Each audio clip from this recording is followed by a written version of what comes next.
A disappointing series loss in Arizona, but a bounce back at home against the Detroit Tigers. That's kind of been the theme so far for the Brewers. A couple of tough losses, and then they bounce back a little bit. And then the cycle seems to repeat itself maybe a little more quickly than people would like. But the Brewers remain above 500. For the most part, things have been okay. We'll break down all that and more. A couple of roster moves to get to as well, especially on the pitching side, and a shakeup in the infield as well. This is the Brewer Fanatic podcast, brought to you by Brewer Fanatic. We're your hosts, Jack Stern, Spencer Michaelis, prospect expert as my co-host. He's got a minor league sandbox once again coming up. Looks like a lot of, not as much as last week, but still a good deal of updates in here, but you're going to have to wait until the end of the program to get to that because we have more pertinent matters to discuss first. But before we jump into those pertinent matters, I see you rolling your eyes now. I don't think you agree with that characterization, but I guess now I'm going to throw that question out, knowing that I'm running the risk of you dunking on that comment I just made. How are you doing tonight, Spencer? Oh, I'm doing very well. I was just watching some minor league baseball. I was getting prepared to do this. So yes, I would disagree with your statement. I don't think there's anything more pertinent than minor league baseball, but that's fine. We'll get through it. We'll talk about it at the end. And like you said, we have other things to discuss. I just don't know that I agree with the characterization of them being more important, but it's fine. We'll get there. No, we do have genuinely more important things to talk about because this is the team that actually matters at the major league level, and the roster or the record matters more than the other levels. But generally, I'm doing pretty well. Yeah, it's just, I keep saying it every single week, but it's all baseball all the time. And I'm definitely not going to be complaining when that is my life. So things are good. How about you, Jack? A little bit tired. It was nice to have the off day today. Kind of splits up the week on the beat pretty nicely, especially because the first night to day turnarounds on the schedule have, for whatever reason, really kicked my butt even more so than last year.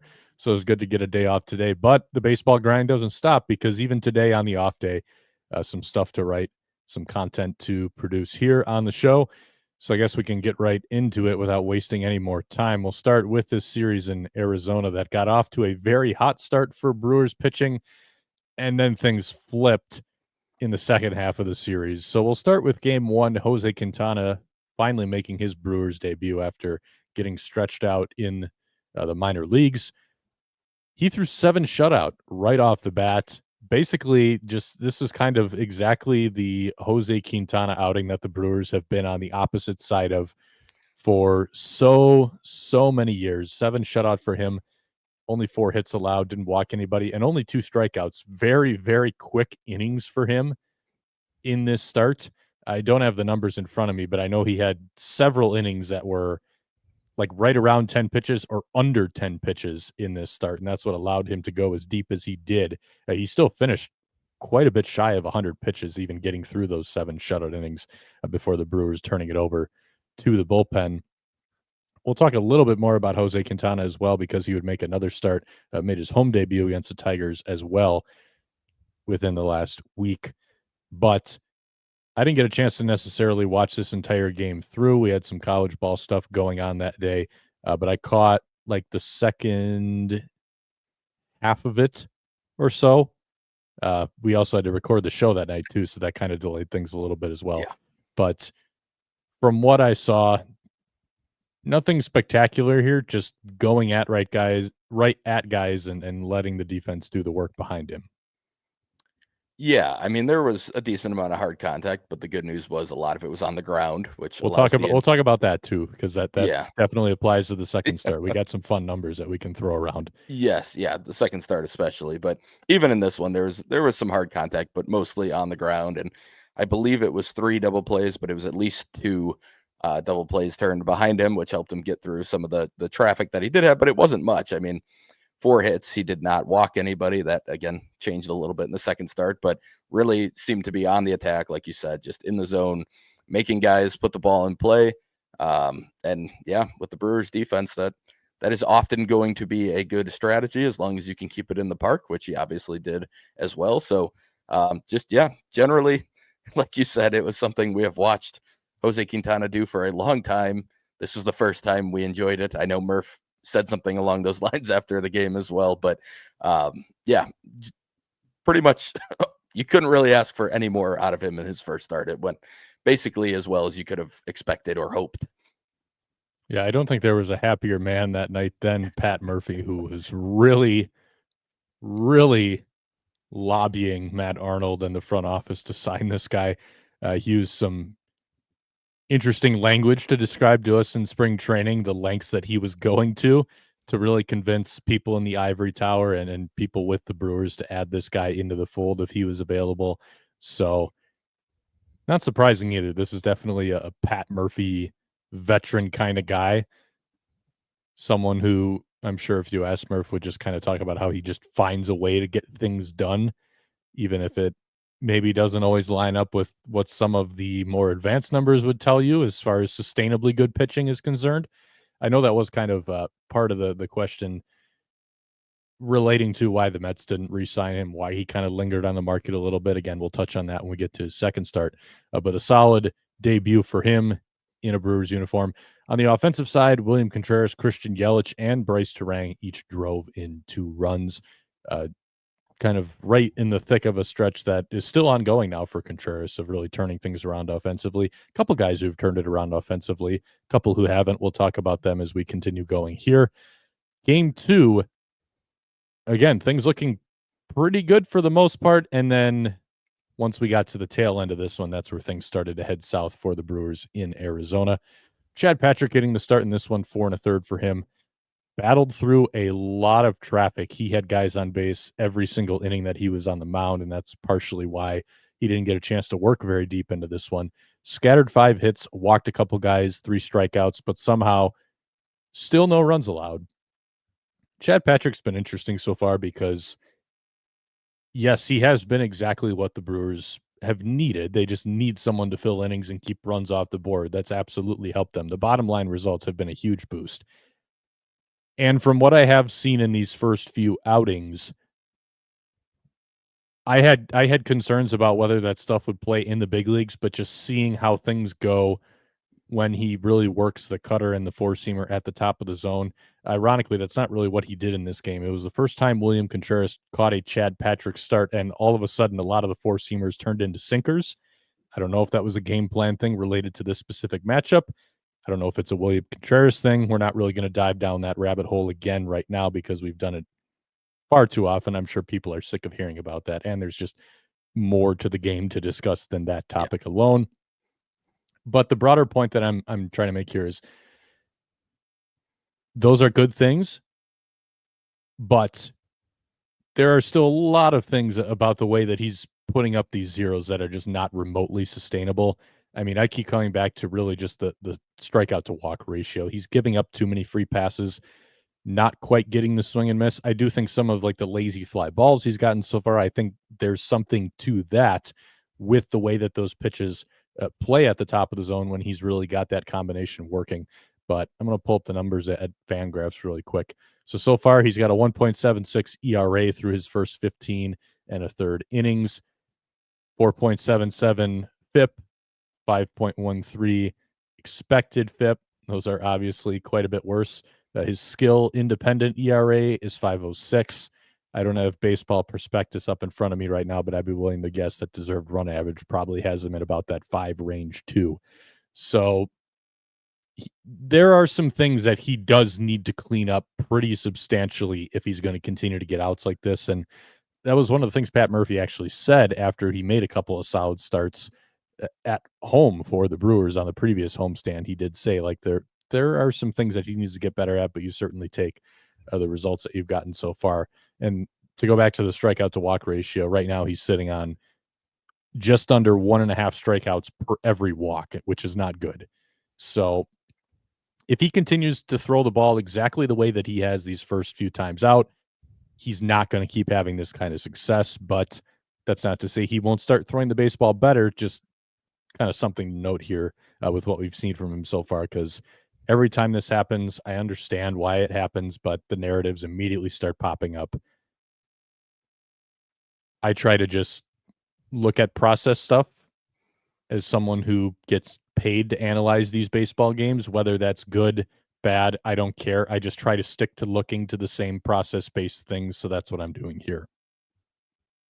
Yeah, it's like you said, you certainly aren't going to complain about the results you've been getting out of Chad Patrick. It's been great for the Brewers. They've needed it. But I 100% agree. This is not something that the way he is currently getting these results is not going to continue to get these results if he keeps going the same way. You do need to, one, he needs to limit the free passes at a better rate than he is. I don't expect him to be a huge strikeout guy by any measure, but you would like to see those tick up a little bit. He hasn't really, I don't have the numbers in front of me from the D-back start, but he threw more of his secondaries, like non-fastballs, in the minors last year, I think, than he has so far, which, again, not a surprise given the theme of the season and everything we've talked about. But I do think he might have the ability to put some people away into strike counts a little bit more often if they were to go to the slider, maybe the changeup against lefties a little bit. But either way, I think more than anything, I would like to see him limiting the free passes because that is something he has an ability to do. We've seen him do it. He did a pretty decent job of it in AAA last year. The strikeouts were pretty high in AAA too. I just don't necessarily think the stuff is going to translate like that at the big league level. But yeah, it's something where you're going to take the results while you're getting them. But in order to, and not even continue to get these types of results because these, like you gave the ERA, it's an incredible number right now through his first 3 starts. But just to get solid results moving forward, I think you are going to have to see a little bit of an improvement in the overall process of how he's going at hitters and attacking the zone, and then also being able to put people away when he has the opportunity to. So overall, yeah, I mean, Chad Patrick's doing a good job, but it's just not something that you can continue to expect without some changes to what he's doing with his process. On the flip side of this pitching matchup, the Brewers are facing off against old friend Corbin Burns. Jackson Chourio hit a home run off of him. William Contreras adding a little bit of insurance in the 9th inning as well to make it 4-0. Brewers are sitting pretty good at this point. Most of the bullpen did a fantastic job. Brian Hudson, Abner Uribe, Jared Koenig, Nick Mears combining for 3 2/3 scoreless. Nick Mears, by the way, got a story on him that went up at Brewer Fanatic on Thursday morning. In my biased opinion, you should read it if you want to hear about some of the things that he's changed this year that have him off to a hot start. That's not to say it's going to continue in the form of being perfect so far, yet to allow a base runner, but interesting stuff nonetheless, in my opinion. That's why I wrote about it. But my slightly less biased opinion agrees with you. So okay, well, still somewhat biased, but slightly less. I'll take the stamp of approval nonetheless. Once the Brewers got into that bottom of the 9th inning, things unraveled. They blew that 4-0 lead. Yoel Payamps came in, recorded the first out very quickly, and it just all snowballed from there. Walked a guy, then gave up an extra base hit to drive in a run.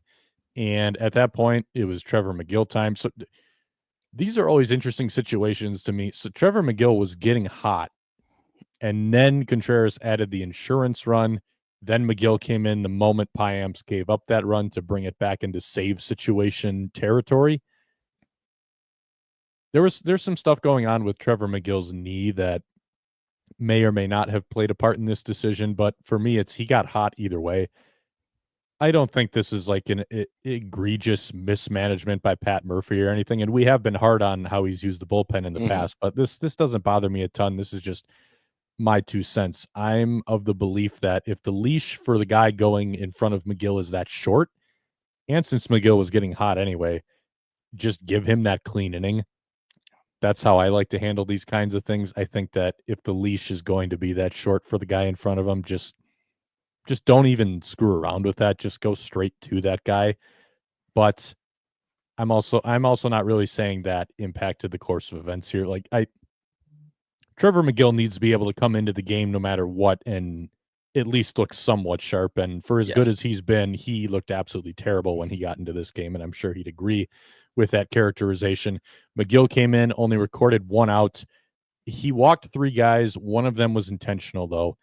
Pat Murphy, I've written in the past about how Pat Murphy likes to use the intentional walk. He's been very aggressive with it already so far this year, and we saw it a lot on this road trip. But Trevor Meal coming in, giving up those walks, and then the 2 batted balls he allowed were a hard hit. Yeah. So just, you could tell right away once he got into the game, he did not have it. He was all over the place, falling behind everybody, forcing him to come back right down the middle with fastballs. Didn't have a chance to work the breaking ball in because he couldn't get in the strike zone. Just a full-blown disaster for those 2 relievers on the back end. So the Brewers falling 5-4. And actually, the only out Trevor McGill recorded was a walk-off sac fly. So yeah, in a roundabout way, I don't even know if you can give him credit for that one, because that was the out that won the game for the Diamondbacks. But just not a great showing by those 2 relievers on the back end. It continued into game 3 for the bullpen. Diamondbacks once again putting up 5. Brewers only able to score 2. A big part of this one, too, is just the Brewers not being able to add on against Zach Gallen. They had him on the ropes. He was not sharp in this outing for Arizona. Neither was Freddie Peralta, not quite able to give you the length you would hope for. We've said mostly positive things about him so far this year, but this was very much an old Freddie start where he just couldn't put guys away. A lot of deep counts, a lot of wide misses. 5 1/3 for him, 4 hits, only 2 earned, but he walked 4 guys against 6 strikeouts.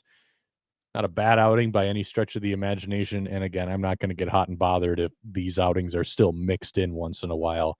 You know, there is such a thing as holding him to too high of a standard. So I don't want to fall into that trap. He's still been quite a bit better for the Brewers than he has been in past seasons. It's going to be interesting to watch now, though, because now he's got to prove that he can actually somewhat sustain what he was doing early in the year, and he's not just going to kind of slide back into that kind of pitcher that he's always been. So it is something to watch now, especially after this outing.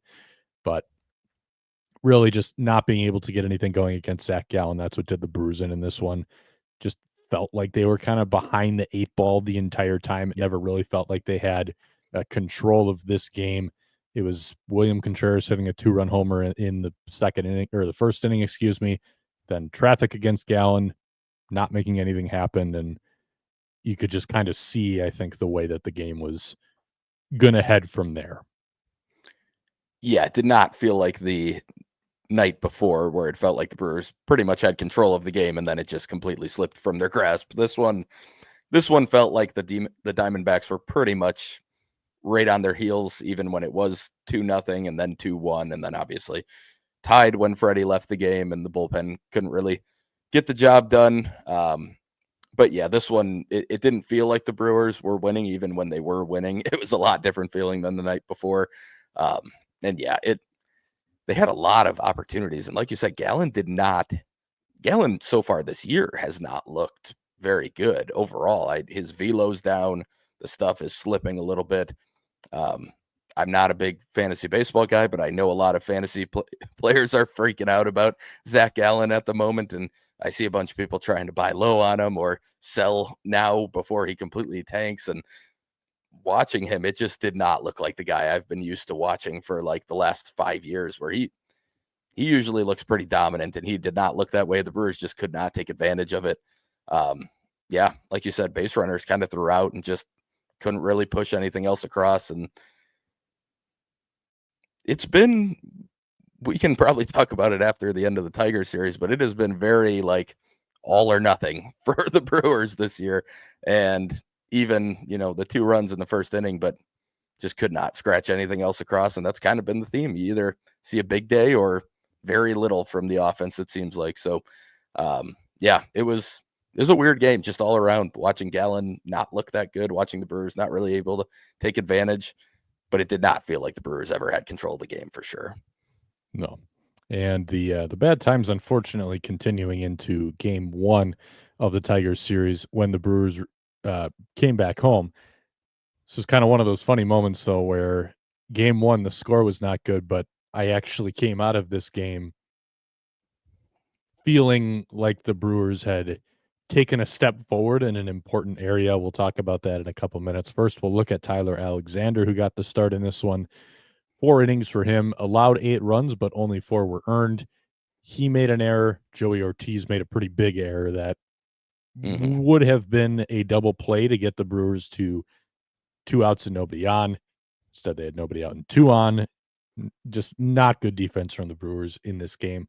But the theme for Tyler Alexander continues to be this is a guy whose entire reputation, not entire reputation, but the thing that he's been known for has been never walking guys. He walked 3 guys again in this outing. So he is now 1 walk shy of tying the most walks he has issued in a month in his big league career. He's at 10 so far. His record is 11, and that was back in 2021. What I will say is that he just passed his previous, not high, but the last time that he got close to that, he walked 9 as well in March and April of last year. So a year ago at this time, I wonder if maybe he's a little bit of a slow starter on that front, but it's still been kind of funny to see that just a guy who's known for pounding the strike zone is actually having a hard time getting in the strike zone and limiting the free passes. But really, that was a theme for the Brewers on the run prevention side. They just gave up too many free passes in this one. Elvin Rodriguez, though, came in and settled things down, and he did it. Wait for it. By throwing his good pitches. No. Yeah, we've talked about this plenty.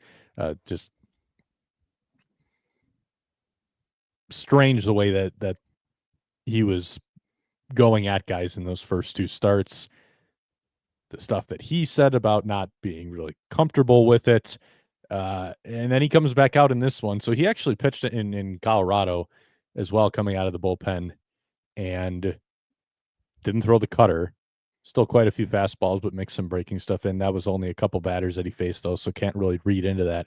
But then to come out in this outing, his first 2 pitches are both fastballs to Kerry Carpenter. The second one, he missed his spot with it, and Carpenter hit another home run off of Elvin Rodriguez. And then the rest of the way, only allowed 2 more hits, struck out 7 guys over 5 innings. His mix after those first 2 fastballs, 23 four-seamers, 18 sweepers, 13 curveballs, 7 changeups, and only 5 cutters. I talked to him after the game about what changed with the mix, especially in light of what he said about the mix after his last start. And he basically said, he said when we were in Colorado, I talked to Haas. I said, this is how I like to use my pitches. Okay, they did that. And then he said, I talked to William, and I told William, this is how I like to use my pitches. Okay, we made the change. And then look at that, things work out. I'm not, again, it's not to say that he's always going to pitch this well from using the breaking stuff a lot. But I do think this goes to show, like, sometimes for as complicated as game plans can be with all the stuff that you think about now and all the stuff that goes into trying to attack guys, sometimes it really can just be as simple as let's make sure we're throwing your good pitches, and we'll let the good pitches do their thing, and that can be our starting point. We'll adjust and build around it from there as the game goes on based on what we're seeing. Elvin Rodriguez, again, throwing 18 sweepers. Numbers aren't in front of me here, but I believe he had 5 whiffs on it. Yeah, so 5 whiffs out of 10 swings per StatCast, 50%. Curveball, he got a whiff on that. A lot of weak contact on the sweeper, too, an average exit velocity of just 85 miles an hour. So this is kind of what we were talking about. Like, these are his best pitches. He started throwing them more. It worked. But also, the swings on the fastball were way worse once he started mixing this in, too. This is a big part of this as well. So this is like exactly the kind of mix we want to see him using. So, like, just under 40% four-seamers, so still using it a decent amount because it can work as a pretty good pitch, but then heavy on the sweeper, heavy on the curveball.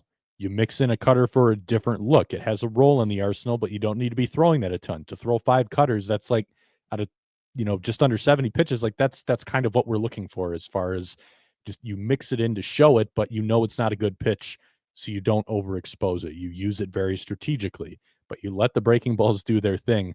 Like to me, this is just what game calling should look like. You work off of the guy's strength, and it remains confusing to me why, for one reason or another, reasons that I don't know for sure, but it seemed like just someone or some people, it could have been multiple people, made the decision that they were going to try to get Elvin Rodriguez to fit this fastball heavy mold that has worked for a lot of Brewers pitchers, like we've talked about. But Elvin Rodriguez is not Colin Ray. He's not Bryce Wilson. His best pitches are his breaking balls. Colin Ray and Bryce Wilson could not spin great breaking balls. They could get some lateral movement, but those were never really their best and most consistent pitches. Elvin Rodriguez, his best pitches, number one, his sweeper is the best pitch. I'd probably put the fastball after that is the second best pitch, the four-seamer. Curveball's not great, but I think he can get a lot of rollovers with it, and it tunnels off the fastball. Changeup is, and then the cutter sucks. But again, like this is the mix that we've wanted to see. I'm kind of just sitting back looking at this, like, was this that hard? Right. But it's in the past. It seems like they've corrected it. So hopefully it's just kind of one of those things where, the Brewers can maybe learn from this a little bit, just in terms of let's just let the guy pitch to his strength, which is odd because normally they've had a reputation of doing that pretty well. And the fastball heavy stuff just coincided with them bringing in guys who should have been fastball heavy. This is like the first time that I feel like we've really seen a pretty noticeable disconnect here, but hopefully that's in the past. Yeah, absolutely. I was talking to you about this at some point last week, and it was just like, do you remember when we brought Hunter Strickland in and he threw like 80% sliders for the Brewers, like out of the bullpen? Like that was the best way to use them, and that's what they did. And so they have this fastball approach, but they've been willing to, for the right people, just play to their strengths. And you mentioned in game planning, like, yes, there's a lot that goes into it, but I know you are similar, are of the belief that it should be built of a base based off of what the pitcher's best at. Like the base of game planning should be, what is the pitcher best at? And how can we build that into, okay, how can we attack the specific hitter weaknesses with that? And certain lineups have, certain issues with this, but how do we use what the pitcher is good at to attack those weaknesses? Not how do we look at those weaknesses and make the pitcher do what those hitters usually aren't great against, because if the pitcher is not good at it, it's not going to matter. The hitter's still going to be able to hit it, even if it might normally be a weakness for them. So, I think just building around what the pitcher is good at is a very good way to go. And like you said, that is not normally something that we have to worry about with the Brewers, or that we have seen in the past with the Brewers. They're normally very good at it. So it was weird. It was confusing. But like you, I think that's a pretty good sign that they hopefully have it figured out. And I cannot imagine them seeing the results from the outing that he finally did this in and saying, no, we need to go back to the fastball heavy mix. I would imagine this is the way they're going to continue. And like you said, it's not going to be perfect like this. Like, I think this was basically perfect for how we would hope for the numbers to break down throughout the course of an outing. But along these lines, it should be the four seam usage is 50% at most. The breaking balls make up a good chunk of it. The changeup and the cutter leg behind it are used to just kind of change looks, give them something else to see. I mean, that's exactly how it worked out this time. And again, you also can't expect those types of results every time, but you can see what can happen when he goes with the pitch mix that makes the most sense for him, when it plays to his strengths. On the Strickland comp, I will say I don't like comping what they do for starters with their relievers, because if you look at their bullpen right now, they actually do still lean into the strengths pretty well. I think the fastball thing for starters comes down to wanting. I think there's an element of they think that's a good way for guys to get length. Yes, I agree. Attack guys with the fastball, get early outs, and like they don't build stuff rotations. But again, like Rodriguez is different, so they cannot push him into that same mold and expect that it's going to work. And I think they've learned Chassin. Yeah, that was Derek Johnson, though, but still, yeah, that is a good, that's a fair example from in the past where they got the reason he broke out in Milwaukee for that years because they got him throwing like 60% sliders as a starting pitcher, and it worked out. So yes, that's a good example. But yeah, hopefully, however they got to that point to begin with, whoever made that decision, hopefully this is a learning experience for all all's well that ends well. Elvin Rodriguez, unfortunately, because he ate up this many innings, would be optioned to AAA the next day. We'll talk about the corresponding move there when we get later in the show.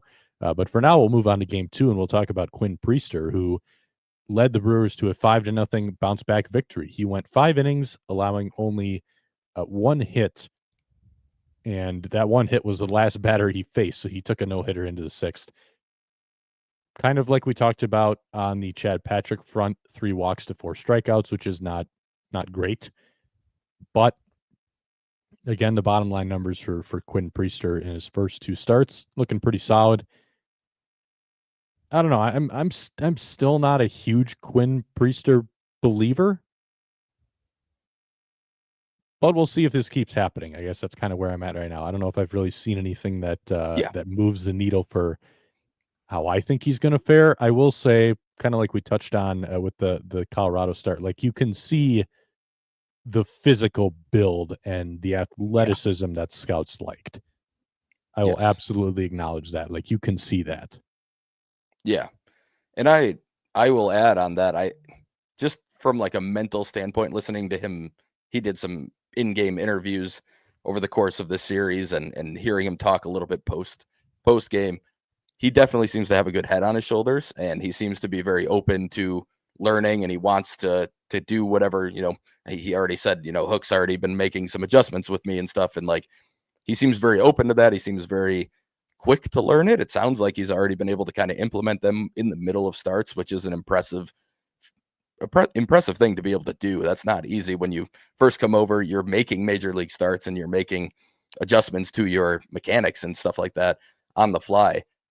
So that stuff I would say has been encouraging, but like you, I think just in terms of pure stuff and what I'm seeing out there, nothing's changed too much. I think maybe more just the mental makeup and the physical stuff that we kind of already knew about, but just seeing it a little bit more not in person, but you know what I mean, more regularly, watching full starts and watching him go through an order a couple times and all that stuff. You can definitely see a lot of that stuff even more clearly. It's just a matter of, is the stuff going to play? And like you, I'm just not at the point where I have any different opinion. I just need to see more. Got to keep seeing what he does each time out and see how it plays.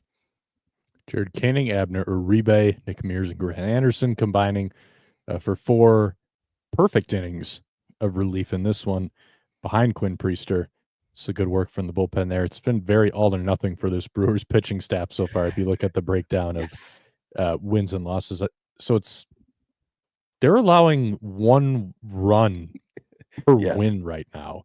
Yep. So in games they've won, they're averaging 1 run allowed per game.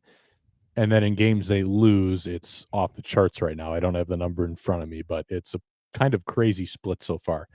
On the offensive side, Rhys Hoskins getting things going with a 3-hit day, hitting his first home run of 2025, also adding an RBI single. Sal Frelick tripled, scored a run on a Garrett Mitchell sac fly. So the Brewers getting enough done on offense to help out the pitching staff there. Brewers would again score 5 runs in game 3. Brewers 5, Tigers 1. Jose Quintana again getting the ball. And this was like the hard contact finding glove start. 5 2/3 for him, 4 hits. It started slow too. 3 walks for him in the first inning. And this is what I will say was pretty impressive to see him find a way to make the adjustment after that. Yeah. And not issue a free base for the rest of the outing and really settle in a little bit. 4 strikeouts for him. The only earned run he gave up was a Spencer Torkelson home run. But Jose Quintana had a 60% hard hit rate in this start. So if you go to Baseball Savant and look at his performance so far, he's given up 1 earned run as a Brewer in 2 starts while running a near 60% hard hit rate so far. Granted, he's got a really good ground ball rate. His ground ball rate is like 56-ish%. I don't have it in front of me, but I was looking at it before we jumped on here, so hopefully my memory is good enough to remember that. We did kind of talk about this a little bit when he signed. Like if there was a place for him to go to kind of continue his gambit of overperforming a lot of his peripherals, this was the place with the defense behind him.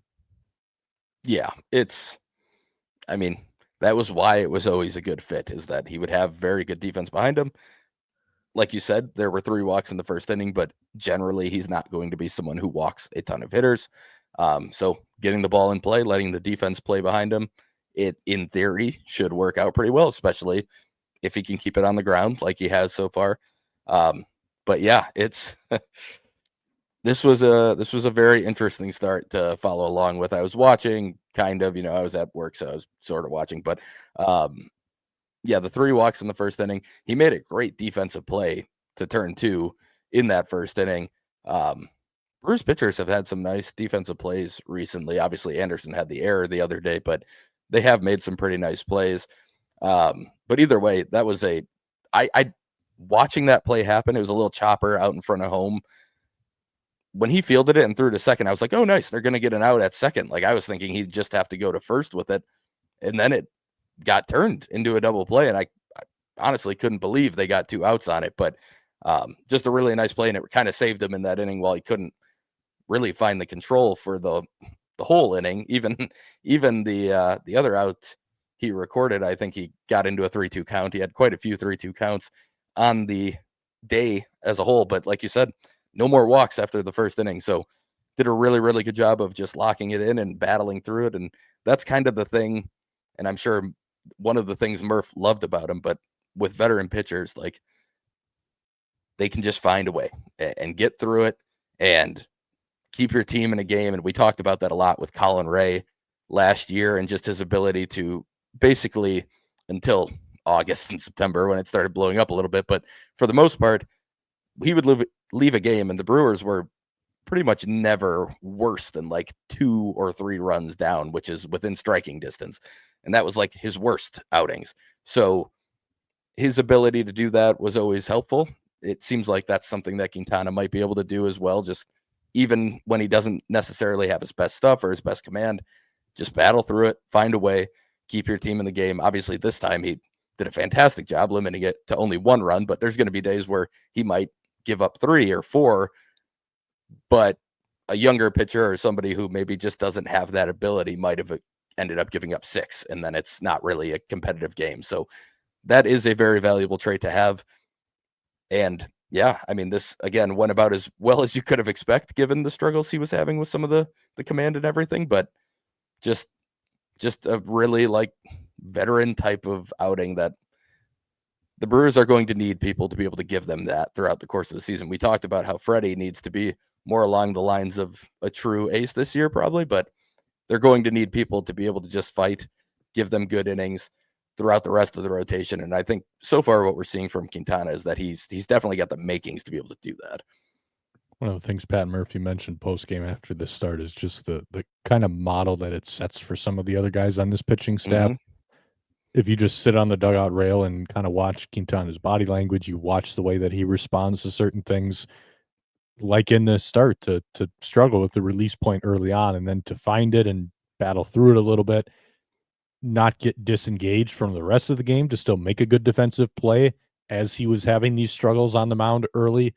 Just things like that can rub off on other younger pitchers. So the Brewers, I think, kind of thinking as well. Pat Murphy for sure thinking that's a way that Quintana can also provide some value to the rest of the staff. On the offensive side, Rhys Hoskins homering in back-to-back games, a classic case study in why you should never really fret over a slow start through. Honestly, maybe once you start getting past the first month, you can look at it a little more, Yeah. but even then, like, people forget just how quickly the numbers can change in that small sample size. So after homering in back-to-back games, his OPS jumped from 520 at the start of the week. It's now at 753, which doesn't sound great, but offense is still down across baseball, so that's a 117 WRC plus. And even if the 753 doesn't impress you either, like that's still over a 200-point jump in OPS in relatively short order. That's all it takes. And another guy who homered in this game as well, Christian Yelich, someone who probably going to see something very similar happen here where you're going to, turn your head away. And then in 2 weeks, the numbers look fairly normal. The thing that was giving me a little pause with him was he was swinging and missing a lot in the strike zone. But as of the end of this week already, that number, contact rate in the strike zone is already shooting way back up. Yeah. So I think he's going to be fine. Sal Frelick with the surprise home run of the game, though, his first of the regular season. We'll get to him a little bit later in the show as well. We got a question about him. But that'll do it for the weekly recap. Got a couple of updates on the roster, some injured pitchers. The first guy we're going to talk about, though, in more detail is Brandon Woodruff, who started his rehab assignment.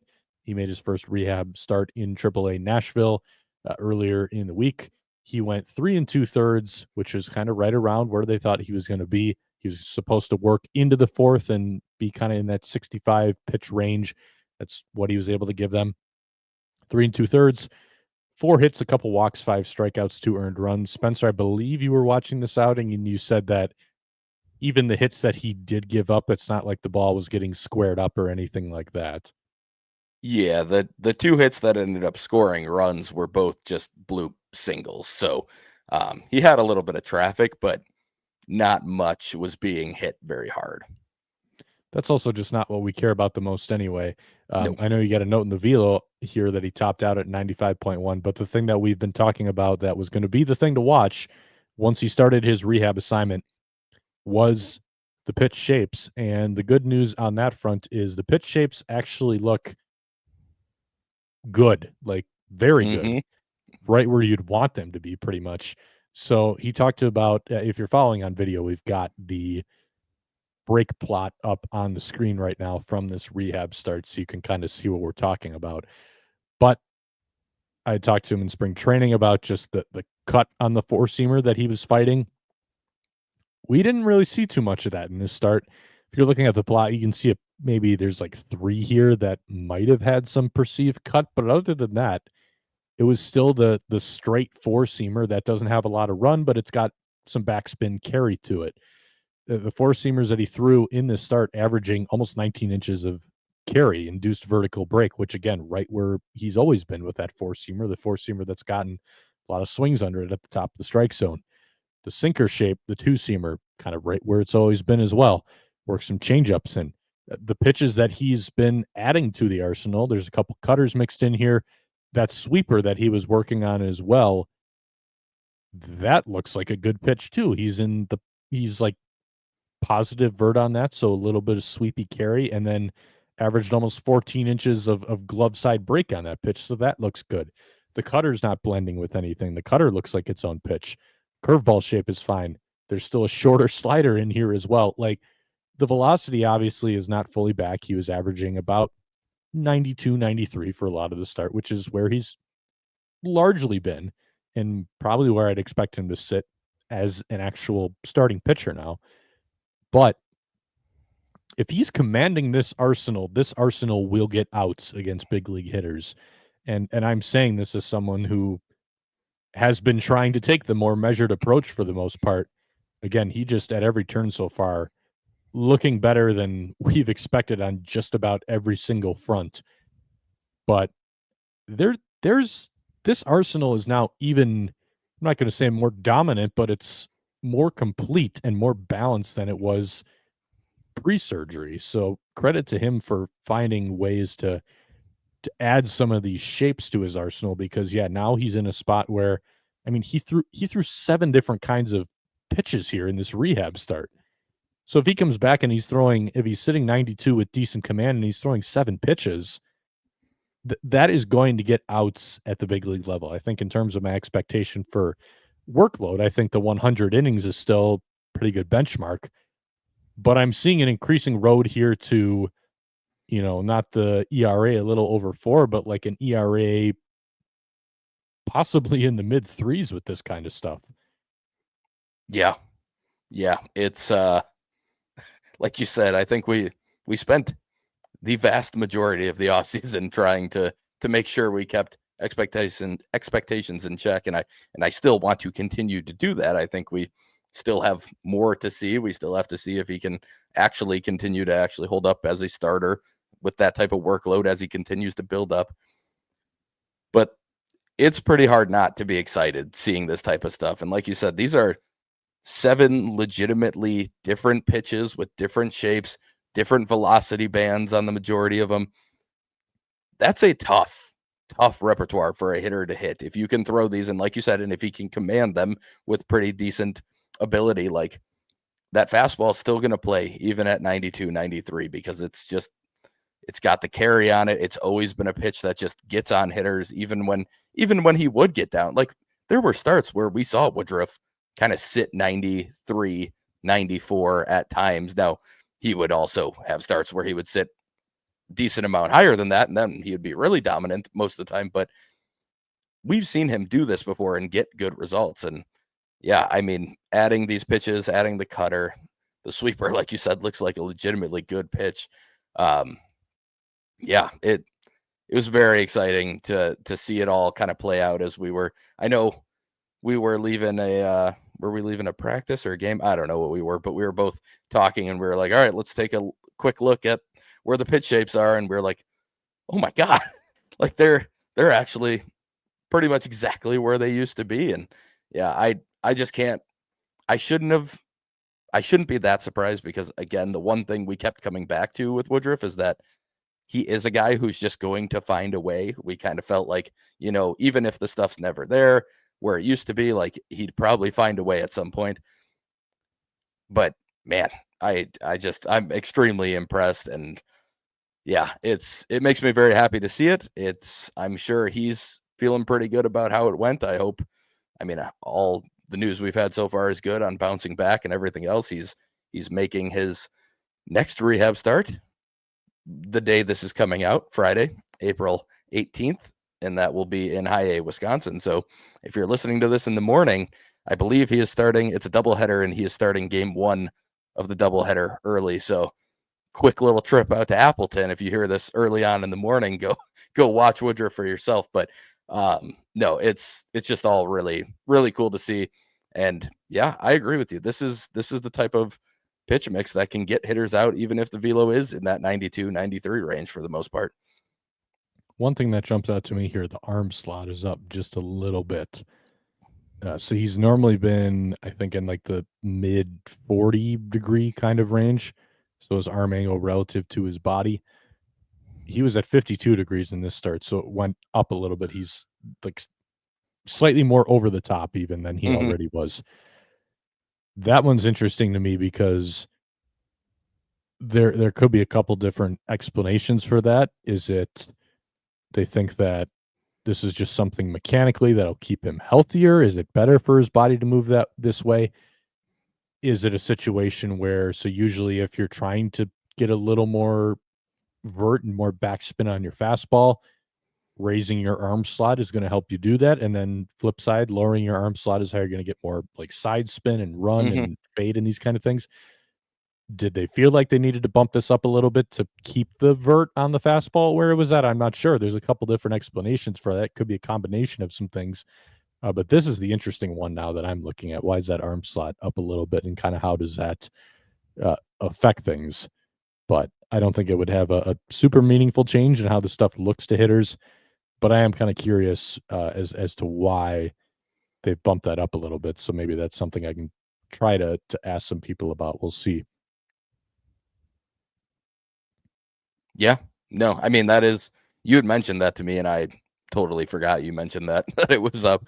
I didn't look at that at all. But yeah, I mean, I guess the good news is that the stuff that does have fade and run and everything is still having a similar shape to what it was prior to, the surgery as well. So I guess if they did feel they needed to adjust that for the four seam, at the same time, it didn't mess with the pitches that it maybe would have had the chance to kind of mess with the shapes of a little bit too. So that's good news. I think it would be very interesting to know. I mean, I also wonder if it's simply just that's where he now feels comfortable coming off the surgery, and that's where the arm slot has kind of naturally fit in coming off of the surgery. And it wasn't really like a planned change. It was just something where when he came back, that was the slot that felt most comfortable for him. So yeah, there's a lot of different things it could mean, but that is an interesting thing I'd completely forgotten about, because you definitely did mention that to me and I did not look at it at all. So yeah, that is something that would be very interesting to find out more about.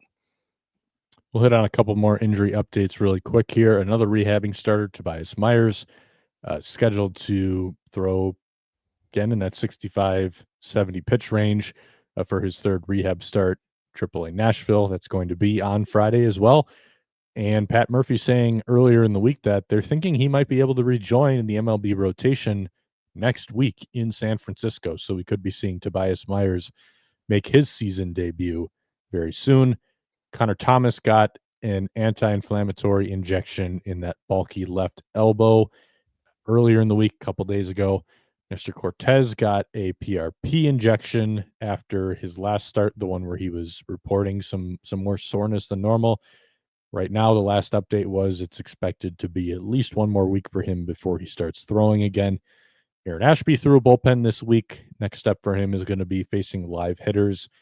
Haven't been a ton of specifics on that, but it sounds like live hitters at some point going down to Arizona to continue the build up a little bit. They got to take it gradually with him because as of now, it sounds like the plan is still to build him back up as a starter, and that's going to take some time because he did have that process fully interrupted fairly early on in the spring. Blake Perkins is currently running at 70% of his body weight on the ultra gravity treadmill. He's getting checked on as well on Friday. They're going to see if he can get cleared for even more activity. Right now, they're still looking at a return sometime in May, which has been pretty constant for a few weeks now. Roster moves. I mentioned earlier, Elvin Rodriguez, unfortunately, the victim of not being available and having options. So he was sent down to AAA, and the Brewers recalled Logan Henderson in his stead. And it sounds like, barring a need for Henderson to pitch out of the bullpen before then, he's seen as a possibility, really the favorite to start on Sunday. So we could see him make his MLB debut then. This one's kind of interesting to me because I'll pass it off to you pretty quickly here because I haven't, been watching the minor league starts as closely as you have. But again, just from seeing him in spring training, seeing that the third pitch still needed some progress, it is curious to me that they're bringing him up to seemingly start for maybe a couple more turns in this rotation now. Yeah, I was definitely surprised to see this news, and I wasn't surprised to see Elvin optioned, like you mentioned. That made plenty of sense given the circumstances. He was probably basically going to be unavailable for a full turn through the rotation, given he essentially had a start worth of pitches and innings there. But Henderson, the stuff has been playing well. Like, he's striking out quite a few hitters at the AAA level. Hitters were having a tough time with whiffs. The contact could be loud at times, which isn't really surprising. I would say that's something that's probably going to be a theme for him throughout his career. He probably will be someone who gives up some homers with his fastball. Like, it's a good fastball. It's a really good fastball. But if he doesn't locate it super well and he misses down in the zone and someone squares it up, it is the type of fastball that's going to go. It's kind of like Freddie Peralta, where it's got that very good vertical approach angle. It's got pretty good carry. But if it gets squared up, it is one of those fastballs that's just kind of prone to getting hit out for home runs. So homers are going to be part of the deal for him. I think the surprise is the fact that he was walking quite a few hitters at the AAA level. And watching the starts, this is the tough part with AAA right now.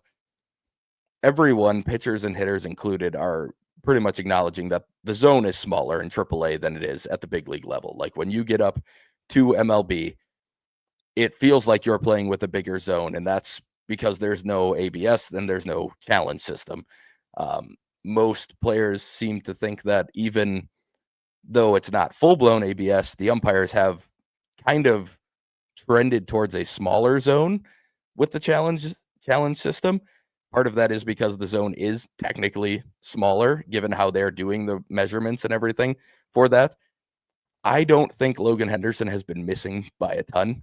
I don't think the walks are a case of him just having awful command and being all over the place and just non-competitive walks. Like, I haven't seen many of those. There's been a couple. Every pitcher is going to have a bad walk once in a while.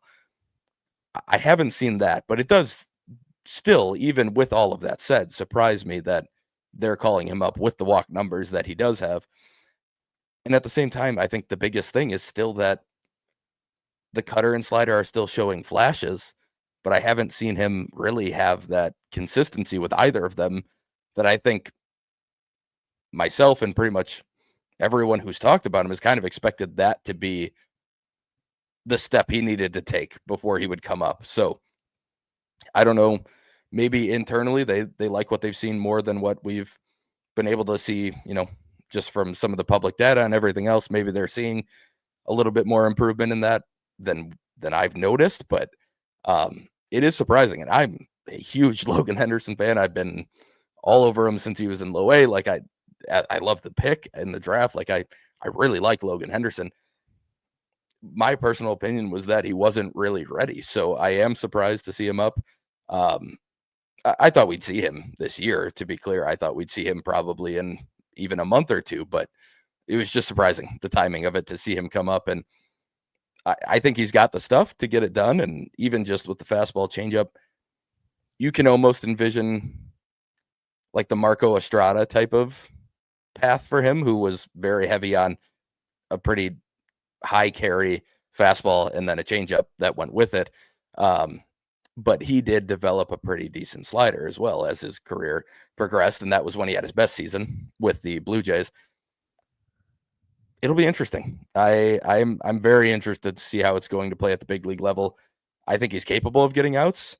I hope he's more or less prone to walks than he was in AAA. I think he's going to if he's walking people at anywhere near the rate that he was in AAA to start this year, I don't think it's going to go very well at the big league level. If he can limit those at a much, not even a insane rate, but just at a better rate than he did in AAA, I can see it working out, because I do think the fastball and the changeup are legitimately above average, at times bordering on like plus pitches when he's going right. And they get a lot of bad swings against them. So if he can get the cutter and slider, or slider, I should say, to at least keep hitters honest, yeah, I can see it working out. But again, I'm still just surprised. I would not have thought he was, if I were making the decision, he would probably not have been the person I went to, because I just am not sure he's totally ready for this opportunity yet.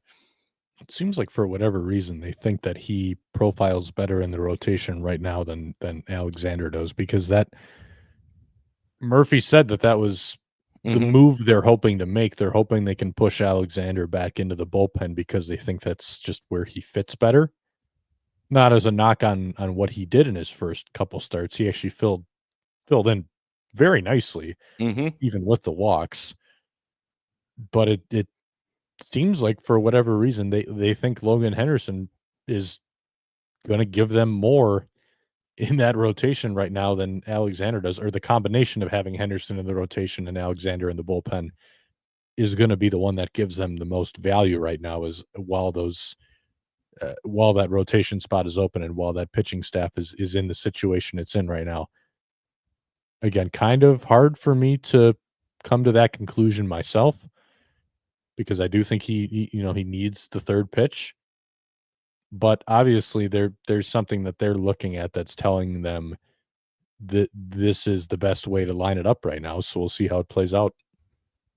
Yeah, agreed.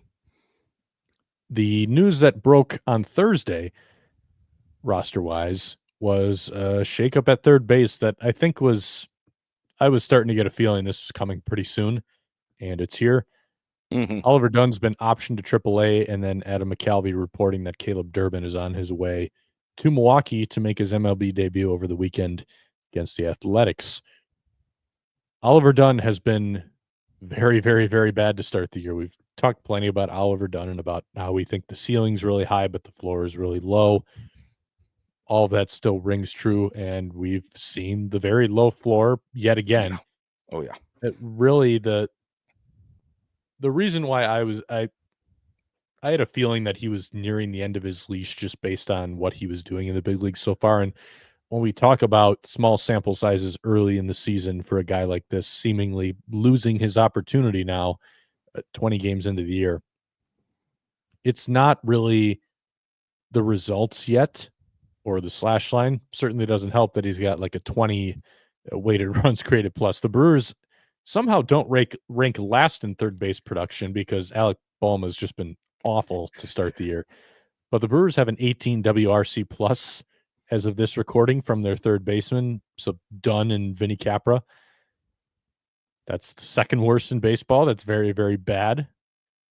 Oliver Dunn's been a big part of that, but it's not so much the results that I think are leading to this demotion this early. It's the fact that Oliver Dunn, even for the work that he said that he did over the offseason with the swing, he has not shown any tangible signs of progress on any of the fronts that held him back last year. The issue for Oliver Dunn last year was just that he could not make enough contact in the strike zone, and that meant that pitchers could go at him super, super aggressively, which meant that even though he's got one of the best eyes on the team in terms of not chasing, he never chases out of the strike zone.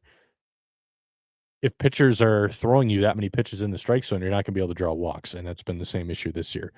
So last season, Oliver Dunn saw out of the pitches that Oliver Dunn saw, nearly 60% of them were in the strike zone, 59.3%. That was the highest rate among hitters with at least 100 plate appearances last year. His zone contact rate was 78.5.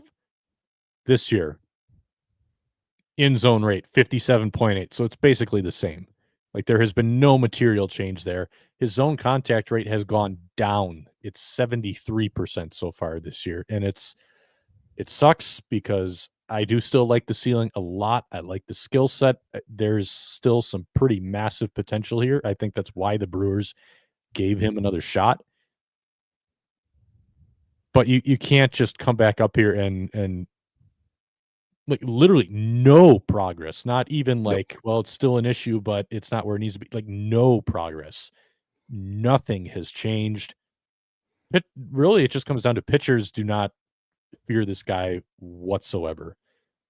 Pitchers know that they can basically throw pitches in the strike zone, attack him super aggressively. I'm guessing most pitchers basically see him as an automatic out, which he nearly has been. He's got like a 180 OBP so far. That's nearly an automatic out. And you can't have big league hitters in your lineup who profile that way. And unfortunately, that's how he profiles right now. We've talked a lot about how he's just someone who really needs development at AAA. That's something he's never had the opportunity to experience. And just for the sake of his development, I think he needs to go down there, and he needs to be down there for a prolonged stretch of time. He's got some things he really needs to work on.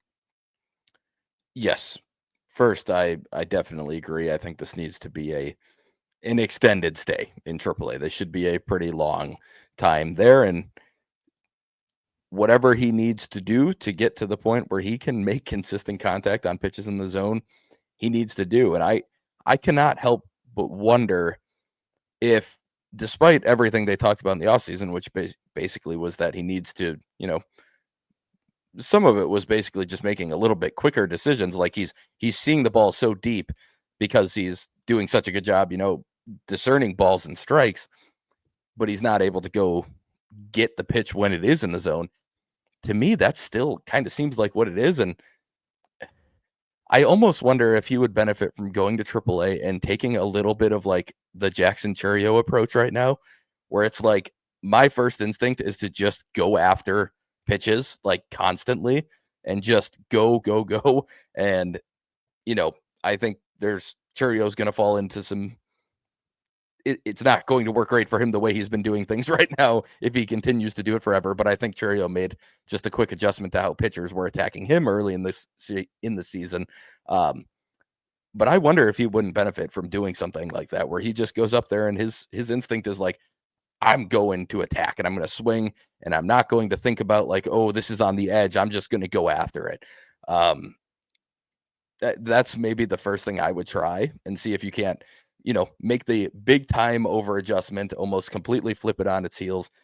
And then if that yields some good results and you start to learn from it, and then pitchers maybe aren't as comfortable going right at them, then you start to kind of reel it back in and find that middle ground. So if I were the Brewers, I think that's maybe the plan I would have him go down there with, and just say like, hey, let's just really be aggressive. And it doesn't matter if you chase too much, like, we're not going to care. It's not going to be a big deal, but we need to see you show that you can just attack pitches and go after them early, and then see if that helps them get to more pitches in the zone. And it would not surprise me if it did. I think there is a lot to what they were thinking in the offseason, which was, yeah, he's seeing the pitch too deep because he's so focused on making the correct swing decision that it's not allowing him to actually get his bat on time for the pitches that are in the zone, especially along the edges. And yeah, I think that's the plan I would go with, and I'll be curious to see if they try something like that.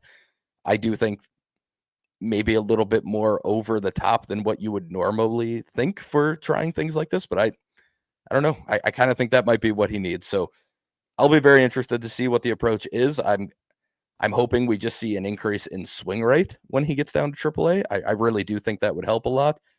That's one of the things I'll be watching, not even like in zone swing, any of that stuff. Like, I just want to see him swing the bat more often and see if that helps him at all. So, yeah, but generally just very much agree. I think this needs to be something where it wouldn't surprise me or upset me, even if things are going well in AAA, if he's there until even the end of the season, or into August or September before you start to consider bringing him back. And no matter how it's going, if it's going great, I still just want to see him down there and show that he can do it over a prolonged stretch, show that he can make legitimate adjustments, and that it's something that's actually going to carry over to MLB, because just getting good results in AAA doesn't mean anything. We've seen that with the Keston Hiras of the world. Like, that just doesn't mean anything. You need to see the process improve. And yeah, that's what I'll be watching for sure.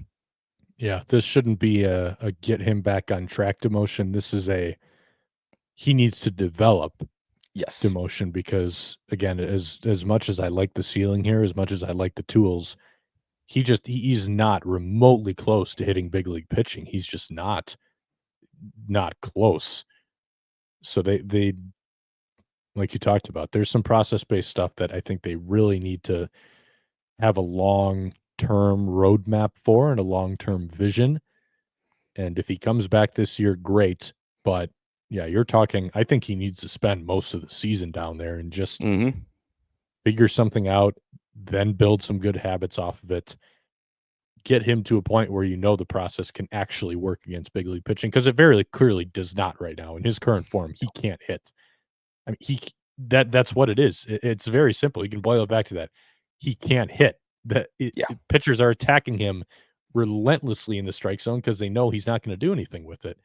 So the good plate discipline means absolutely nothing. The good eye means absolutely nothing, because he's not seeing pitches out of the strike zone. Right. So for the rest of the tools to play up, I mean, he's just got to start hitting. And I think that does start with, maybe he goes down there and he swings more, tries to catch the ball out in front, just tries to do what I think he's capable of. I think he can hit.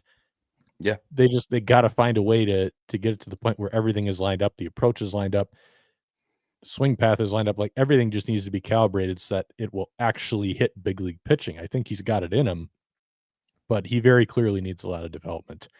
Yeah. Durbin as the replacement. With the torpedo bat, he's going to go to AAA with the torpedo bat. So maybe that'll be what unlocks it too. I'm already hearing about the torpedo bats. I think there's a lot to what Pat Murphy and I believe Yelich said it too. Like, yes, 80% of it is the guy swinging the bat. The torpedo bats are not going to turn. Yes, I agree. The torpedo bats are not going to turn bad hitters into great ones. Obviously, there is a benefit to it. Guys wouldn't be using it if there wasn't. Obviously, they've done the research on this and determined that it helps you. And I can see how the barrel's bigger. The part of the bat that you're more likely to catch the ball on, it's bigger, which means, if you miss your spot, it can help you out. But you're talking about the difference between, maybe a pop-up turns into a bloop single or something like that. Like, that's more kind of what you're looking at along those lines. So it helps, but you just have to be a good hitter more than anything. It's not a crutch that's going to magically transform offense. Caleb Durbin as the replacement here is interesting because obviously I think the Brewers are going for better offense here. still not a big believer in Caleb Durbin's bat doing a whole lot at the big league level. It really just comes down to the power still for me. Like, can he get into any power in the big leagues, any game power, even for as good of a job as he usually does at just kind of wrapping balls down the left field line, the Isaac Paredes approach. And then the defense is also very much in question too. I was down in spring training for the last couple weeks. He was down there. We've talked about how it looks like he just could not read the ball at all from that side of the field. You've seen him play more third base in Nashville. Has anything changed for you? I would say there is. I think he's improved on like lateral lead or reads, like stuff where he's moving left or right. It seems like he's getting to more things now. Again, I don't have a view of him as the ball is hit, so I don't know how good of a jump he's actually getting. But just generally knowing where he's normally starting, where the ball's ending up, him getting to the ball, I think he's reading the ball pretty well when he's going left and right. It is the slow rollers and the high choppers to me that he looks uncomfortable on.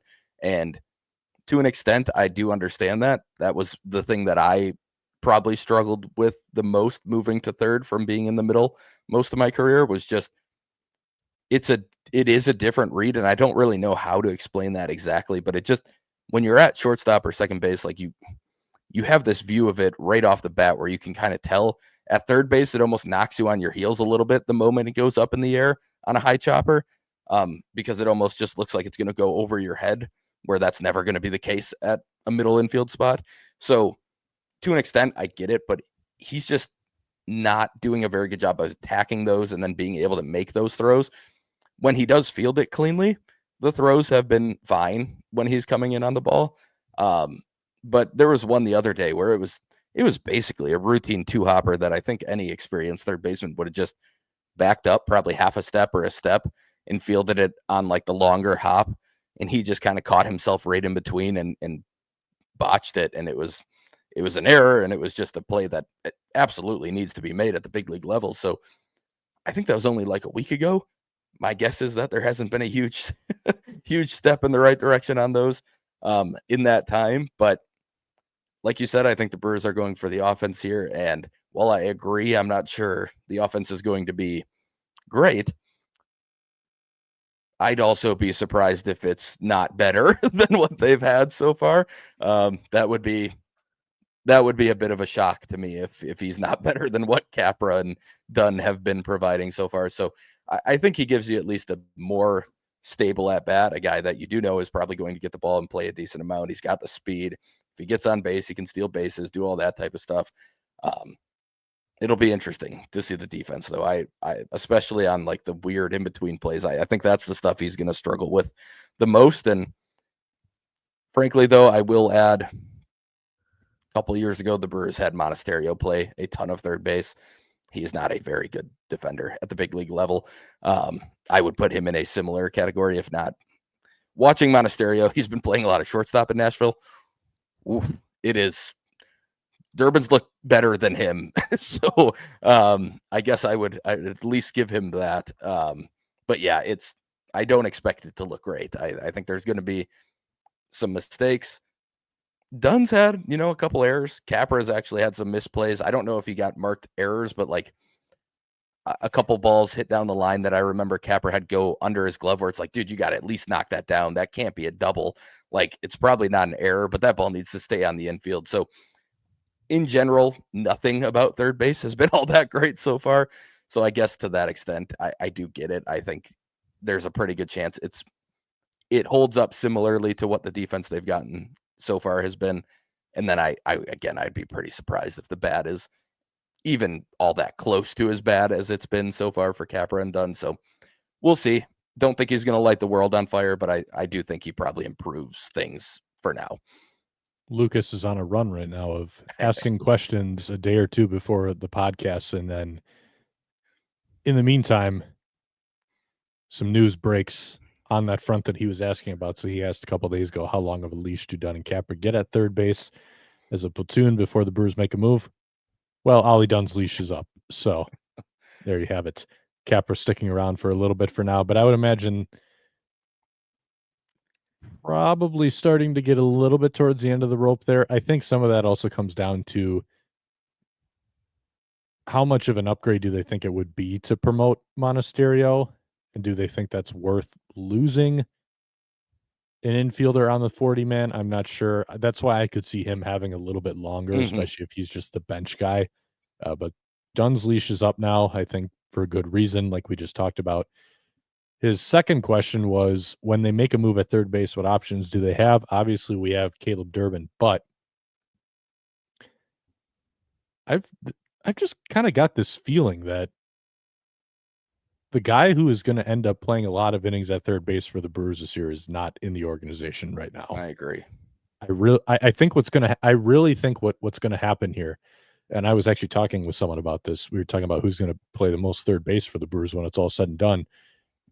You know, some people say Durbin. I said somebody who's not in the organization. And I kind of think that's already playing out now in the days after I said that to someone, with Dunn already being back in AAA, Durbin already being the second man up in mid-April here, 20 games into the season. So Dunn didn't hit. If Durbin comes up and the defense looks really rough and he doesn't hit a whole lot, now you could be getting into like late May, start of June, and they're still in scramble mode over there. And we've seen them swing deals around that time of the year Yep. if they are not getting capable production at a position. We saw them do it with Adames a couple of years ago at shortstop. We saw them do it in the starting rotation with Savali last year. And, you know, I couldn't give you a list of guys they might go after right now, but we've seen them get creative to make that happen. There could be, and I think there is somebody, maybe it's a buried prospect in another minor league system, somebody that nobody really pays a whole lot of attention to, but they think he could profile well as a starting third baseman in the big leagues right now, kind of a Brewers front office deep cut, if you will. My gut is telling me that's how it's going to end up playing out. I think Durbin's going to come up here, and it's going to be better offensively because, like you said, you can't get a whole lot worse than 20 WRC plus.